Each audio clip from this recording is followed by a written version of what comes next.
Bonjour, c'est Gilles Santacreux pour Active Trade. Voici votre point hebdomadaire de marché. Nous sommes aujourd'hui le mercredi 9 avril 2014. Nous commençons avec les indices européens, avec donc le CAC 40 ici en vue H4. Donc nous avons eu ici une belle tendance haussière qui a validé la rupture haussière de cette zone de point haut, donc inscription de nouveaux points hauts, et puis entrée en phase de consolidation, puisque la dynamique ici, qui est symbolisée par cette zone de support, puisque les cours évoluaient en trend haussier, eh bien permettent de valider ici la rupture de la dynamique, puisque nous avons cassé ce support. Bon, il n'y avait que 2 points significatifs, mais la rupture est ici facile à visualiser. La rupture du 23,6 valide aussi l'entrée dans une phase de consolidation. Les cours ne sont pas encore revenus sur le retracement des 38,2 et actuellement le CAC 40 connaît un rebond technique qui vient valider ici la rupture de cette zone de support comme une zone de résistance. Alors si les cours réintègrent ici, on invalidera la poursuite de la phase de consolidation, mais par contre tant que cette zone ici reste validée comme une résistance, eh bien il y a un risque de retour à un mouvement baissier qui sera validé donc sur la rupture de cette zone des 4383 points, qui est la zone de point bas de cette phase de consolidation.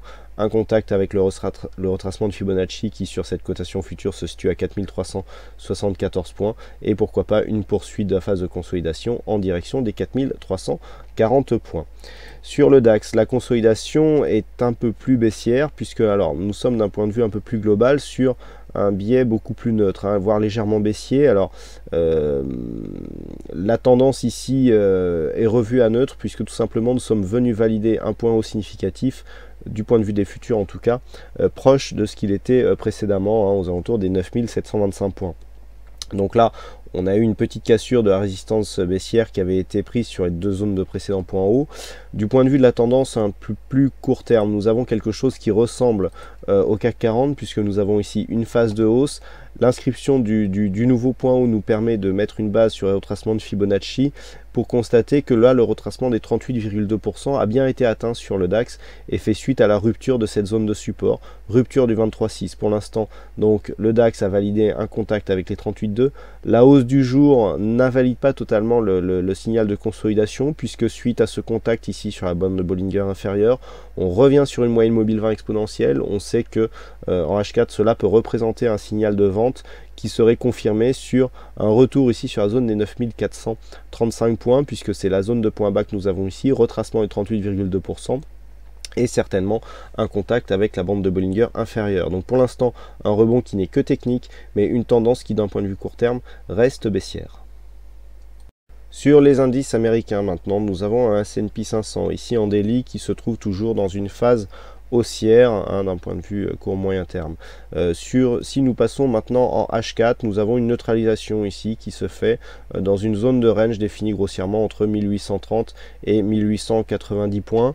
Des cours donc qui oscillent depuis maintenant quelques jours dans cette zone, en faisant des allers-retours donc entre ces zones hausses et cette zone basse. Par contre sur le Nasdaq, eh bien, nous avons quelque chose de beaucoup plus baissier.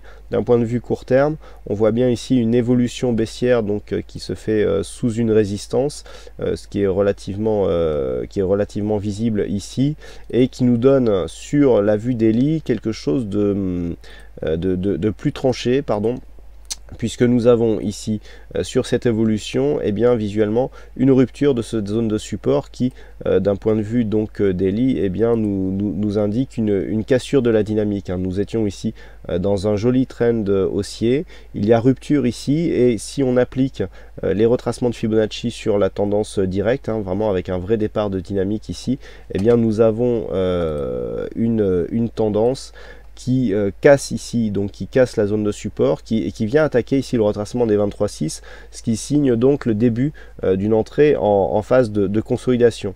Donc si on revient à H4, on voit bien ici donc la rupture de cette zone de support, qui est la rupture du support daily. On voit bien ici la rupture du retracement des 23,6.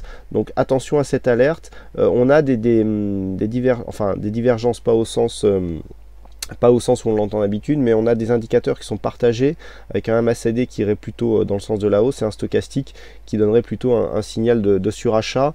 On est suite à une attaque ici sur la bande de Bollinger inférieure sur un contact moyenne mobile 20 exponentiel. A priori, là, on serait plutôt sur un signal de short et donc de continuité baissière que sur un signal de retournement. Cette zone ici, 3540, était une précédente zone de point bas. Hein, c'est visible sur cette phase. Donc attention ici à une alerte baissière qui nous est envoyé par le Nasdaq, qui a, ceci dit, fortement surperformé les marchés ces dernières semaines. Et enfin sur les monnaies et matières premières, donc nous avons toujours la sortie de cette tendance qui nous a donné ici une phase de consolidation. Alors sur la phase de consolidation, nous sommes venus ici nous inscrire dans une phase de baisse qui a été invalidée avec un premier rebond ici. On a retrouvé donc l'ancienne zone de résistance comme une zone de support, et puis actuellement nous assistons à un début de rebond technique. Donc la dynamique ici est plutôt faible. On vient ici échouer sur une zone intermédiaire à 1,3810 qui ne nous permet pas de valider ici un dépassement d'un précédent point haut significatif pour nous inscrire dans une phase de hausse. D'un point de vue court terme, toutefois, les cours restent ici dans une évolution plutôt haussière, hein, puisqu'on a validé ici un beau contact avec la bande de Bollinger supérieure et que les cours évoluent bien au-dessus de cette moyenne mobile 20 exponentielle. Donc actuellement on est toujours en attente ici de la validation d'une cassure haussière de cette zone 1,3810, 1,3820 pour valider le retournement lié à cette cassure de résistance baissière ici, hein, puisque nous avons là actuellement un signal de retournement de tendance qui nous permettrait donc de valider un retour d'une tendance haussière d'un point de vue court terme. Et puis sur l'or, eh bien nous avons toujours donc cette configuration. Alors donc ici la phase de hausse qui avait permis la sortie de la tendance long terme baissière. On était venu ici valider donc un dépassement des 1360, puis on avait inscrit un point haut à 1390. Donc nous avons une phase de consolidation. Alors par rapport à la précédente phase de hausse, ce que l'on peut voir, c'est que on est venu ici valider un contact dans la zone 50 61,8. Par rapport donc à cette configuration, eh bien, on est venu valider donc 1278 pour inscrire un rebond technique qui est en train de valider une cassure haussière des 1308 qui, on le sait, est une zone pivot, hein, sur l'évolution de l'or. Par contre, attention par rapport à ce support vert ici qui était le support qui avait permis la dynamique de cassure de la tendance long terme baissière. On n'arrive pas à repasser d'une manière pérenne au-dessus de cette zone, hein. Pour un rebond technique, ici, on a une dynamique qui est relativement faible, alors que les cours ici nous envoient un possible affaiblissement, notamment du stochastique, du point de vue court terme, hein, qui est rentré ici en zone de surachat et qui est en train de redescendre. Et puis le MACD qui lui aussi est en train de s'inscrire en baisse. Donc attention sur cette configuration. Vu la faiblesse des indicateurs, si les cours repassent ici sous les 1308, on pourrait bien avoir ici un retour d'un mouvement baissier qui irait jusqu'à une cassure de la zone des 1278. Alors donc tant que la zone des 1278 est d'un point de vue global, tant que le retracement des Fibonacci ici sur le 61,8 qui se trouve à 1265 $ l'once n'est pas validé, on reste dans une tendance de fond qui reste plutôt haussière. Les points d'invalidation donc sont 1265 $ l'once pour rester dans une tendance haussière d'un point de vue moyen terme. Par contre, d'un point de vue court terme, si on casse 1278 $ l'once, eh bien il y a un signal de continuité, donc de tendance baissière, qui invaliderait le début de ce rebond technique. Si les cours par contre arrivent à repasser durablement au-delà des 1320, on pourra dans ce cas-là parler d'une possibilité de retournement. Pour l'instant, cette phase de hausse ici ne doit être considérée que comme un rebond technique.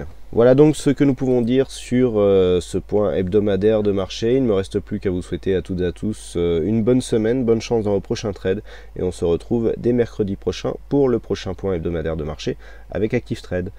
Bonne semaine à tous.